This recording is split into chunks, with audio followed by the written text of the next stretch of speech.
Selamat. Жақсы отырамыз. Бүгін кім жоқ?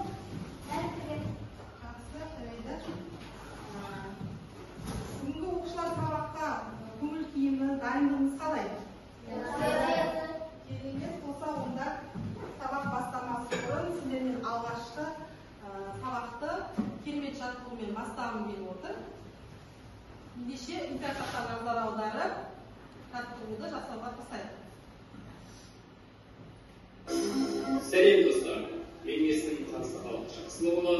Сіздерге еңбек орталығының керемет жаттығуларын тапсырамыз. Бірінші жаттығу өткен ендеше. Екі қолымызды екі түрлі фигурада ұстаймыз. Бір қолымызды ұстай фигурада, екінші қолымызды ұстай фигурада. Енді осыны алмастыратын боламыз орындағы. Bir қолымызды былай алмастырсақ, екінші қолымызды былай алмастыратын боламыз.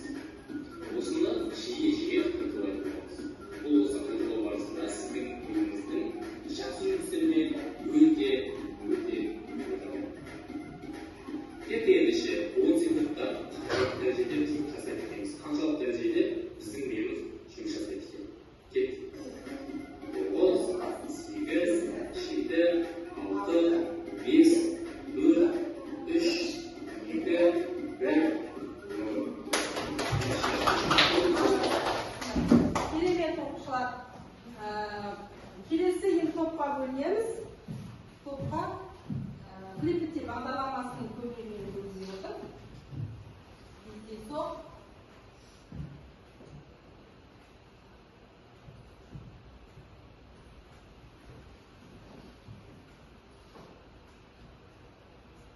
Тақтаға назар аударып, бірінші топ кодтау тобы болады, екінші топ декодтау тобы. Ал мына жерде атымызды көріп, орын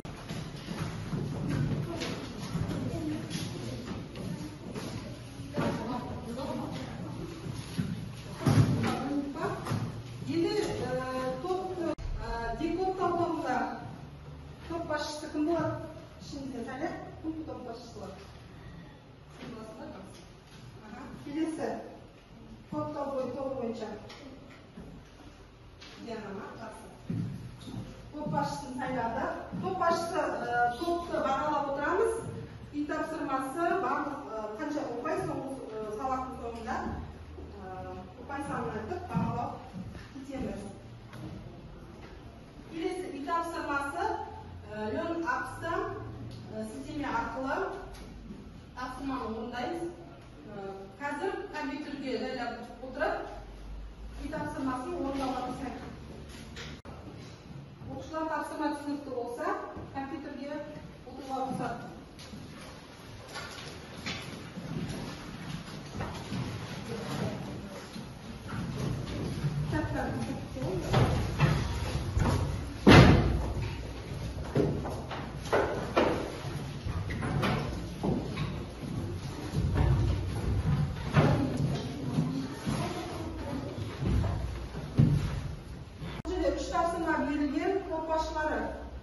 Егер де 3 түгел дұрыс болса, сәйкестендіру, онда 3 деген ұпай қоямыз. Ал кеттік, орындай берейік.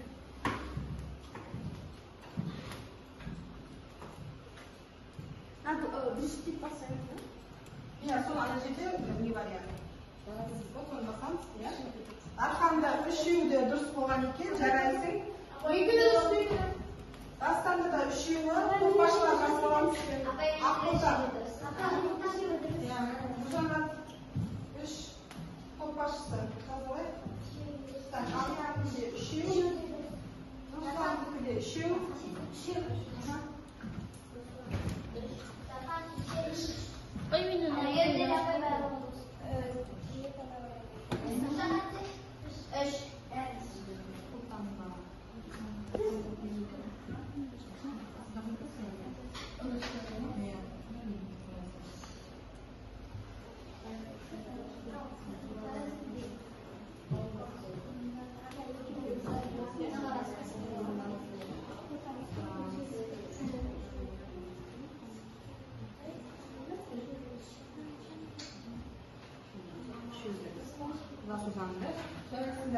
Жақсы, орнымызға қайтып келейік.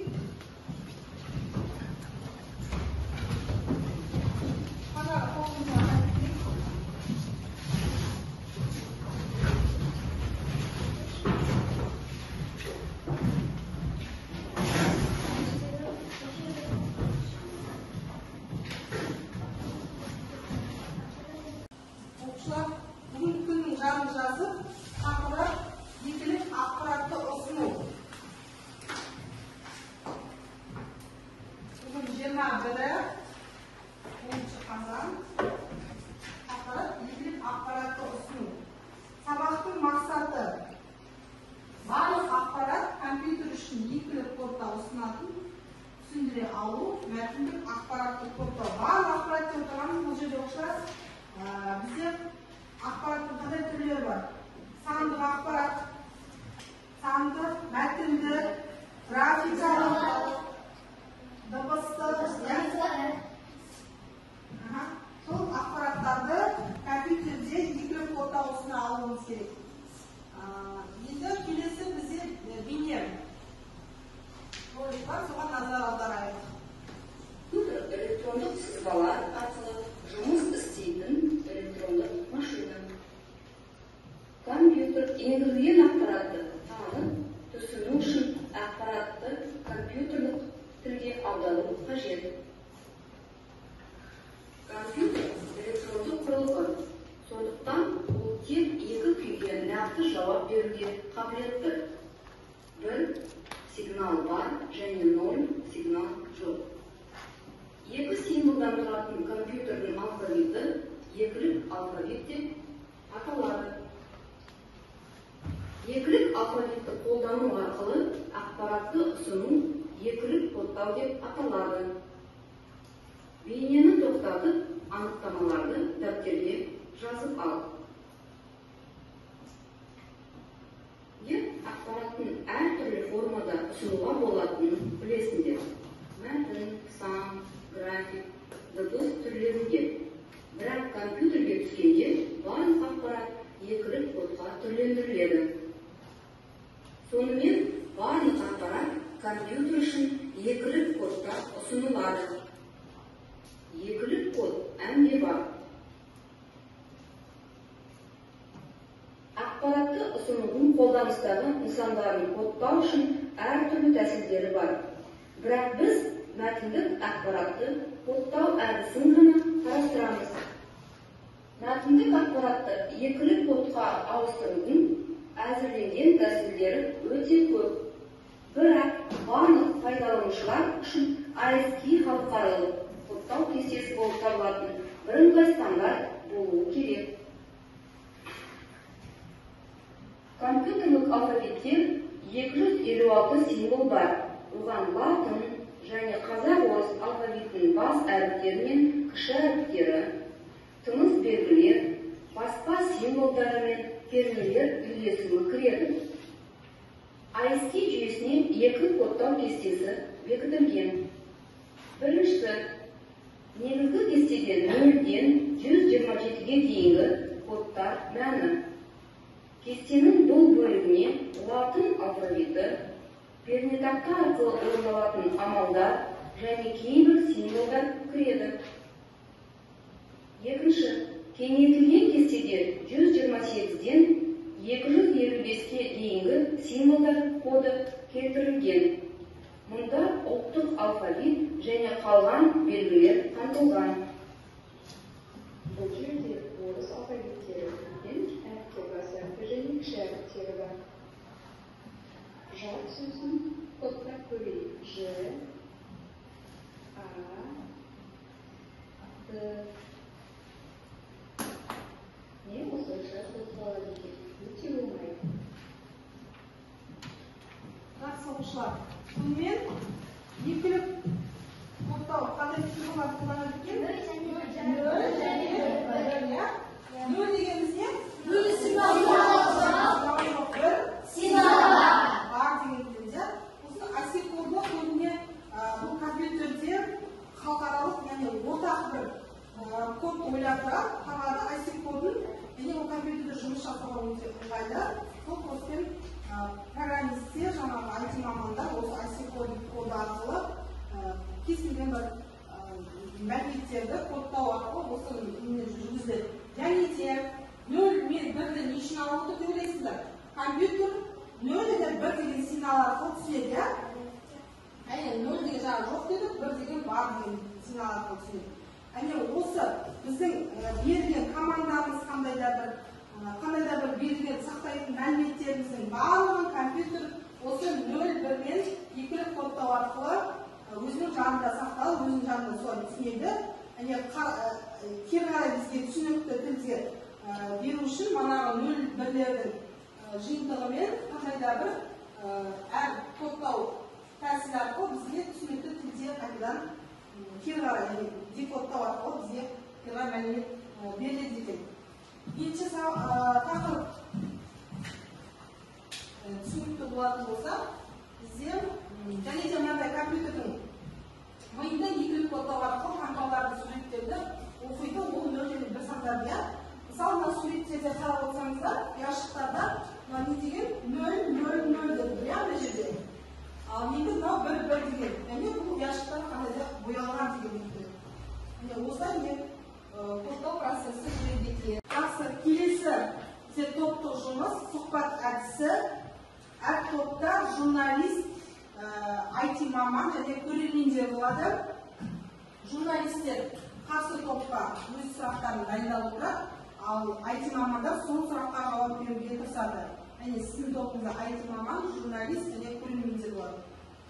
Өз топ бойынша ақылдасып, тақырып тегін ақпарат ұсыну тақырыбында сөз қозғайтын боламыз. Ал кеттік ендеше.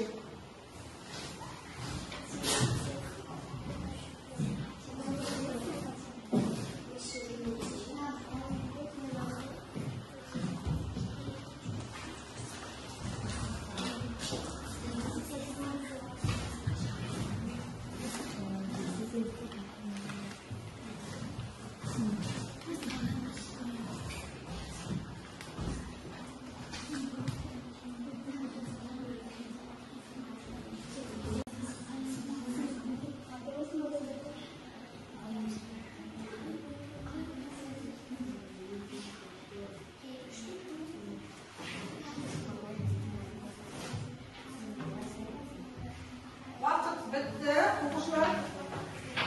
Ал. Қай топ дайын? Кім бірінші топ? Топтау тобына бастайық. Сіз журналистсіз, иә?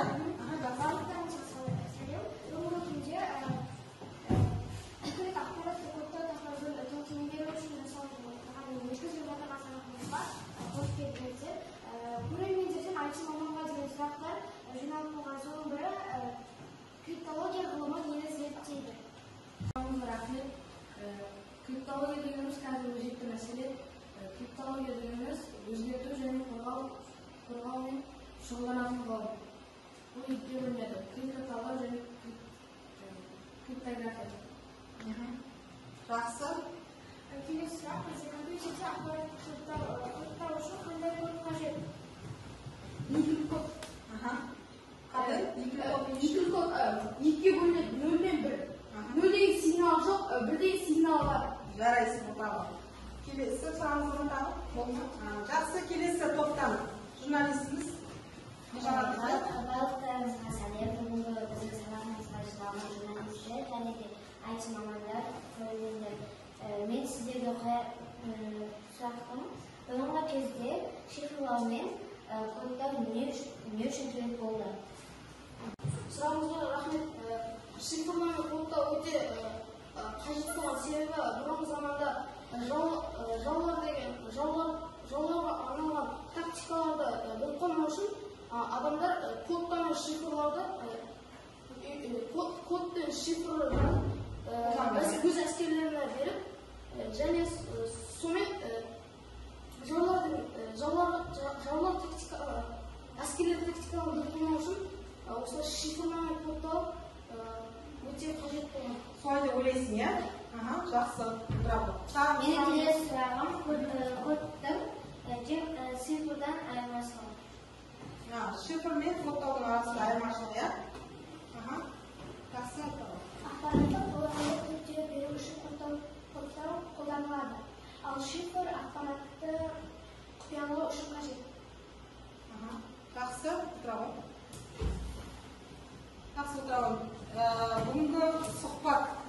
ақпарат ұсыну тақырыбында керемет өтті деп ойлаймын. Тапсырма жұптығышымыз бұл жерде жұптаса отырып ондай тапсырма Ағияне Дархан мысалы. Қасында жұптаса отырып. Бірінші тапсырма кез келген бір сөзді, қана сөзді екілік кодта жазып ұсыну. Келесі тапсырма кез келген бір санды екілік кодта ұсыну. Тапсырма түсінікті ма? Неше? Орындауға тырысайық.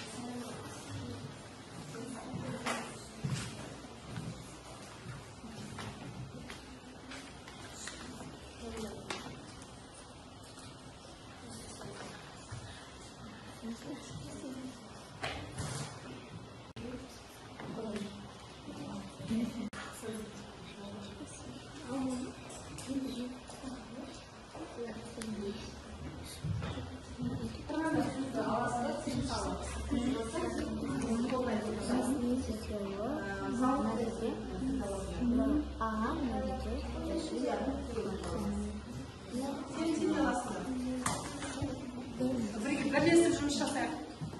Қандай сөз алдыңдасыңдар? Монитор, код деген сөз, жақсы код деген сөзді енді кодтаймыз.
Жақсы, жарайсыңдар. Тапсырма түсінікті ғой барлығыңызға. Келесі тапсырма енді компьютерде орындаймыз. Бұл жеке жұмыс, яғни әрқайсымыз бір компьютерде отырып, тапсырма бірінші өз есіміңізді алғашқы әріпін ASCII коды бойынша реттік номерін анықтаймыз. Келесі тапсырма кез келген бір санды екілік кодқа аудару. Бұл енді кодборд платформасында орындайтын боламыз. Ендеше компьютерге отыруға рұқсат.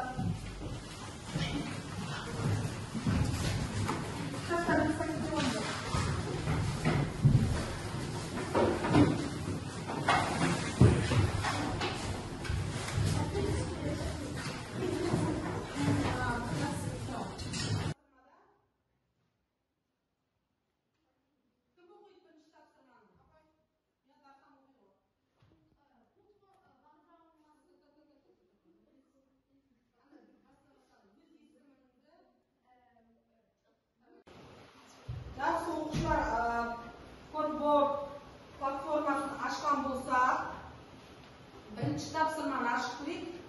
Бірінші тапсырма, кім оқиды бірінші тапсырманы? Дархан оқи ма? Өз есімді алғашқы әріптің ASCII коды бойынша реттік нөмірін анықтаңыз. Жақсы. Бірінші тапсырма түсінікті ма? ASCII коды бойынша алғашқы әріпіңіз. Мысалы, Дархан болса бірінші әріпі D, D-ны ASCII коды бойынша реттік нөмірін анықтау керек. Mail.ru-ға барамыз, mail.ru деген үйде барып, кодты жазамыз.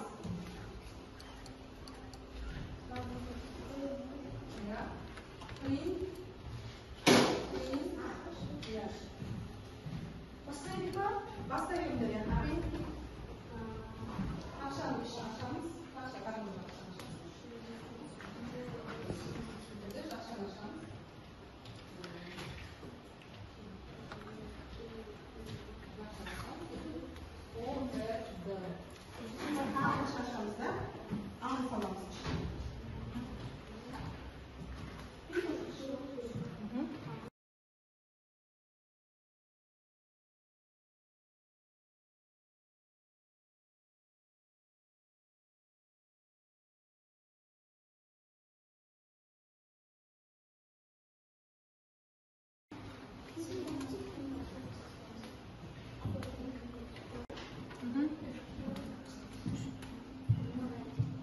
Bitiremiz. ORD.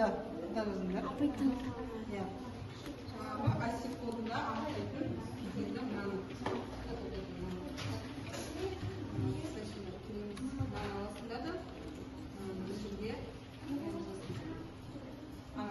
Şimdi anlamda.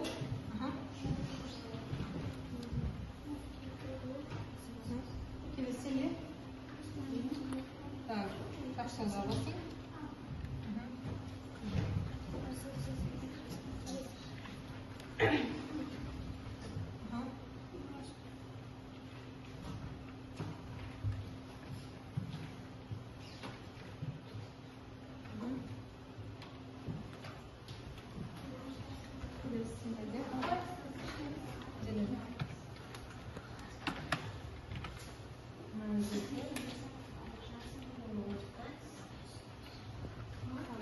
Bitti. Kişertmenin kapsını basalım. Sonra o деген asil kodunun нешінші орында тұрғаны ақпайды.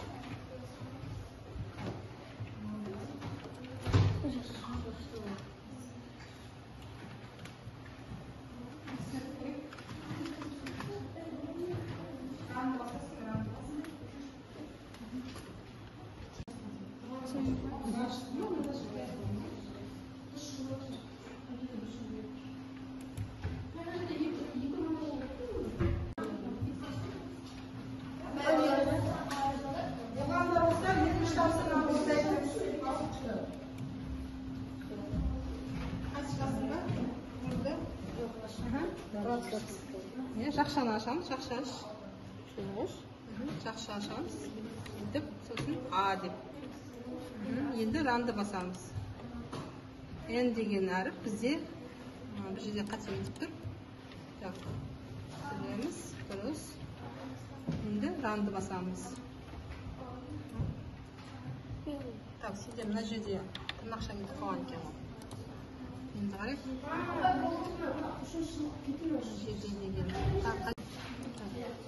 N деген әріп аси коды бойынша нешеде тұр?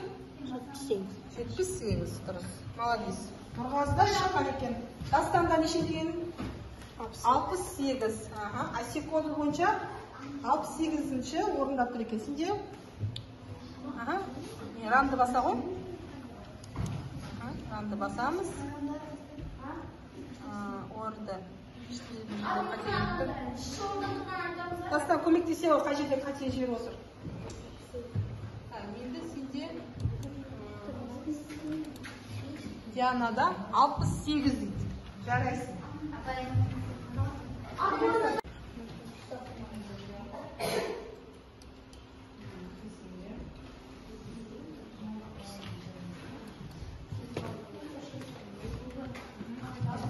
Жақсы. Неше неде тұр? Сенде қандай қате жер отыр? А кішкентай ады.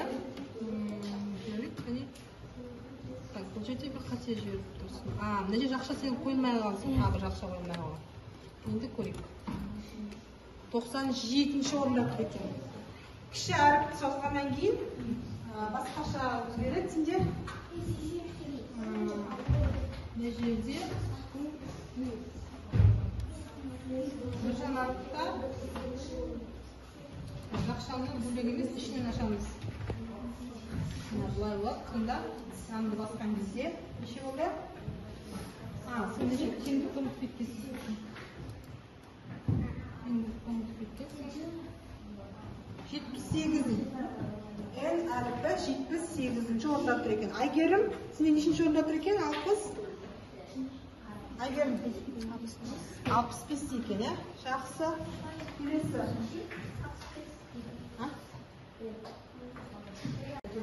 Оқушылар бірінші тапсырманы орындалып болса, жасыл жанып тұрған сәбмет дегенді басасында тапсырмалар маған барады.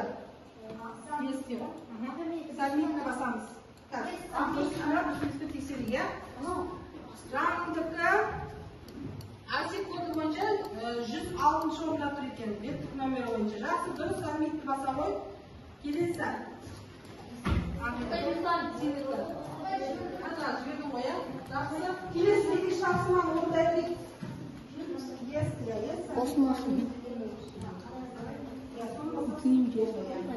Екінші тапсырманы оқы.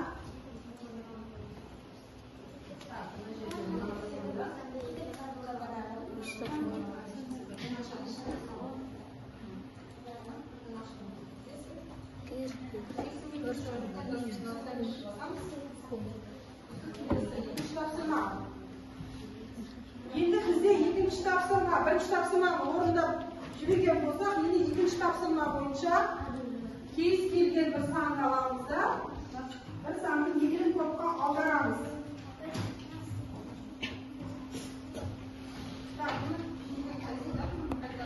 Мына бірінші қолын кетіресіздер, бірінші топтың тапсырмасы.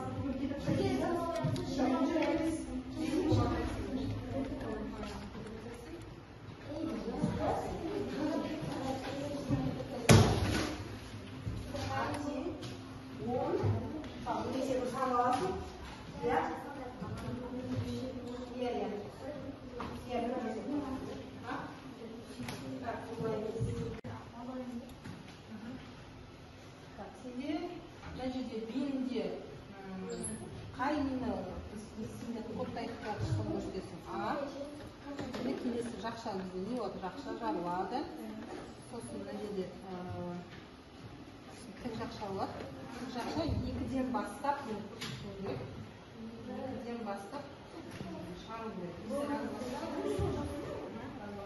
10 деген сан, ішіге теңген 1000 10-ға теңген. Тағы басқа сандарды тоқтап қойыңдаршы. Тағы басқа сандарды тоқтау. Басқа сандарды 10 деген санды орнына басқа бір 100, 1000, 2000, ya. Jadi, 10 деген санды.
Ya.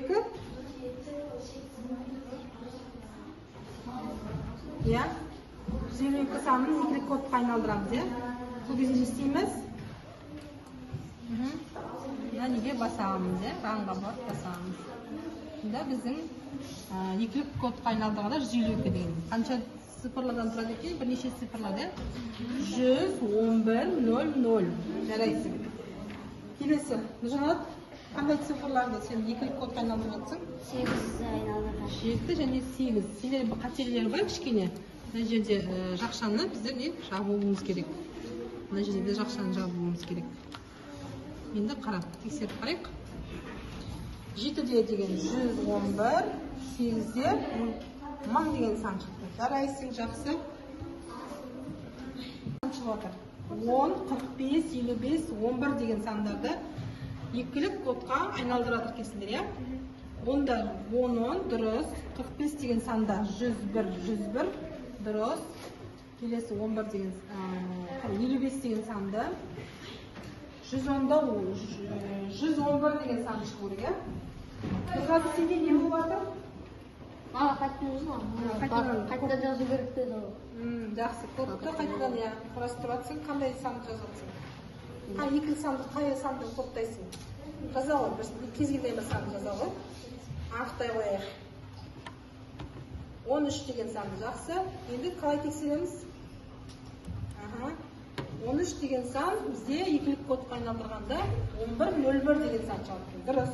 Дастан сенде қандай санды? 12 деген санды. Тағы қандай санды ikilik kodқа айналдыруға болады? 45 деген санды, жақсы. 45 деген сан 101 деген. Келесі Сағира 99 деген санды ikilik kodқа айналдырып жатыр екен. 110-да 11 деген санды. Жақсы. Диана Кітрел кішкене үлкейтіп көрейік қойып. Бұл жерде кітрел плюс басқанда 70 деген 8 сан дегенде сенде 111 деген сан шығады. Жақсы, жарайсың. Енді тағы да біздер мынандай тәжірибе жасап көрейікші. Үлкен, мысалы 7, 8, 9 таңбалы санды ikilik kodқа айналдыра ала ма екен? Айналдыра ала ма? Неше деген санды санды? Жақсы.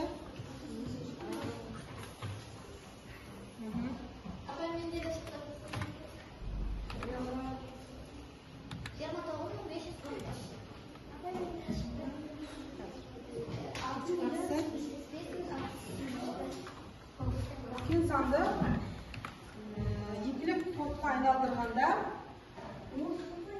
Жұлмай шығып қояды. неге шықпай қалды? Сен қате жазғансың ғой кодын бір жерде. Ана жақшаны салмай қалдың. Жақшаны салдың? Иә.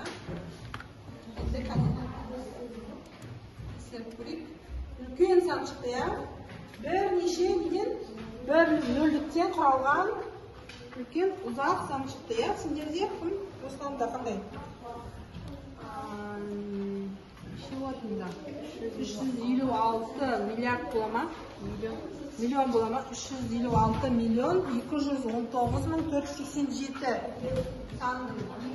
Менде 12.345. Соны ikilik kodқа айналдырғанда бұлай қарап отырсаңдар, бұл кодта ikilik kodқа айналдырғанда компьютердің көмегімен өте ыңғайлы, я? 6 миллион 875.657. Я, сол санды ikilik kodқа айналдырғанда бірнеше сандар шықты, я? Сізге қандай? Сізге қандай сандар? 1000 деген санды. Жақсы. Ұзақ цифрлар. 8.500.100 деген санды топтаған екен. Жарайсыздар. Келесі. Ұзақ цифр, қазір. Ұзақ цифр жазып көрші. Жақсы. Миллиондағы бір сандар жазайық. Бірнеше сандады, иә? Оны басып керек. Сонда біз үлкен сандарды да екілік топқа не істей алады екенбіз? Айналдыра алады екенбіз. Жақсы, жарайсыңдар.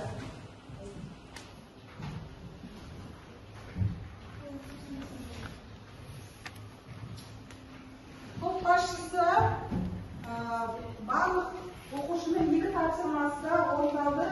Барлығы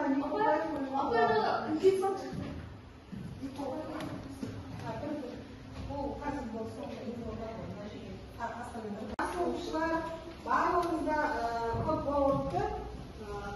Тапсырмалы келмелі орындалды. Барлығына жібердер ма? Практиканы орындап тұрған болсақ, бәріміз қайтадан орнымызға жайғасақ.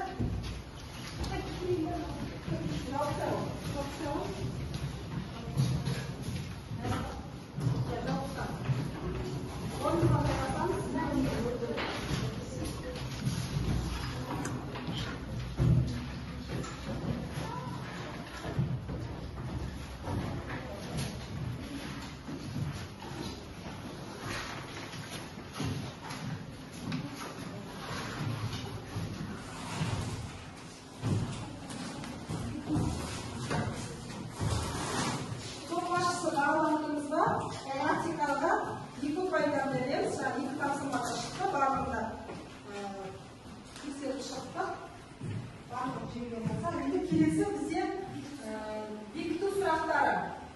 Бекіту сұрақтарында біз қаншалықты түсіндік. Бірінші сұрақ, асинхрон код кестесінің көмегімен неше символ кодтауы мүмкін? Қол көтереміз. Екіншіден алып па келсеңіз ба? Келесі, екілік код дегеніміз не? Екілік код дегеніміз осыған айталым. Жақсы. Бұл енді үшінші сұрақтың жауабы екен бізде. Жақсы. Екілік код дегеніміз жалпы. Нөмірден құралған сан. Кодтау жүйесін айтамыз, иә? Жақсы. Келесі төртінші сұрақ. Асинхрон кестесінің халықаралық стандарты бойынша нешеге бөлінеді? Кім айтады? Айтады. Жақсы, жарайсыңдар. Ұзақ цифрлармен жұмыс жасау өте ұзақ уақыт кетеді, иә? Ал компьютерде неше секунд қана тез ақтай алады екенбіз. Жарайсыз, жақсы отырады. Ұпайсаңдар группашылардың бүгінгі бекіту сұрақтарына жауап берген оқушыларға қойдыңыз. Келесі, кері байланыс бүгінгі сабақ бойынша қандай әсер алды? Қандай сұрақтарым бар? Сол жөнінде менің ұялы смартфонға әртүрлі әлеуметтік желіде Instagram, WhatsApp, Facebook бойынша өздеріңізді ойларыңызды жазып қалдырсаңыздар болады. TikTok'та, Instagram, Facebook'та. Жазасыңдар, сосын мына жерге әкеліп, менің смартфонға алып білесіңіздер. Бүгінгі сабақ қандай әсер алдың? Мен түсіндім, мен түсінген жоқсың. Қандай сұрақтарың бар? Екілік кодтау бойынша бүгінгі сабақ түсінікті болды ма?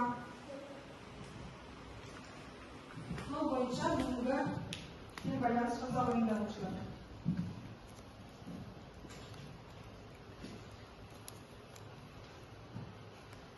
Болсақ, смартфонға алып білуге болады.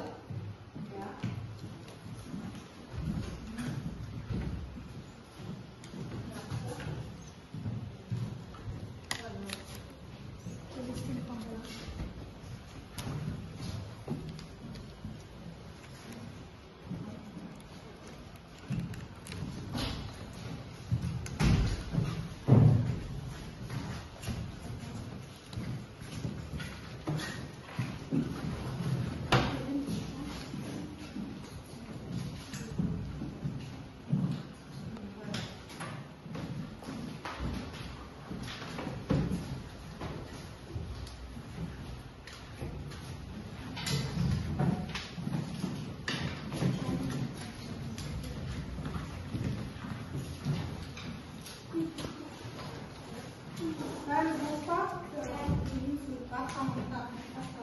бұнда бәріңіз болса, бұнда үйге тапсырма жазып алайық. Үйге тапсырма, шығармашылық тапсырма. Бұл жерде Морзе әліппесі білеміз ғой, иә? Морзе әліппесі көмегімен жұмбақ жасап келу. Жұмбақ жасап келеміз, асет коды кестесінің көмегімен мақал мәтел жазып келу. Жазып алайық, үй тапсырмасын.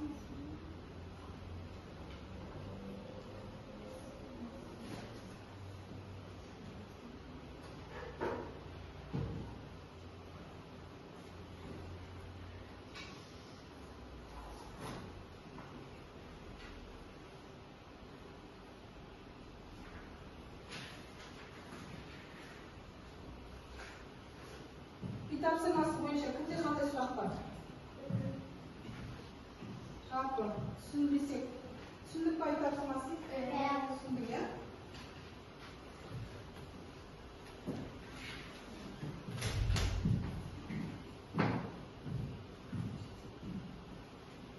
Топ-башылар бағалау бетшесін бере алыңыздар. Жазасыңдар, ма?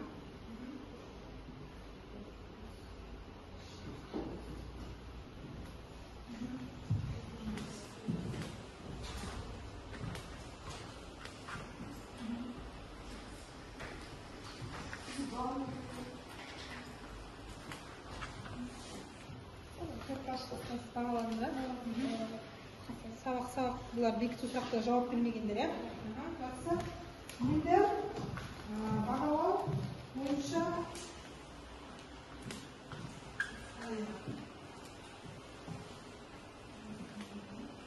Арқан Авия 8 ұпай, Айгерім 7 ұпай, Руслан 8, Мұжамат 8, Сағыл 7, Сағира 7, Ақботай 7, Дастан 7, Үсен 8, Диана 7, Нұрмазы 7. Жақсы, жарайсыңдар оқушылар. Барлығыңызға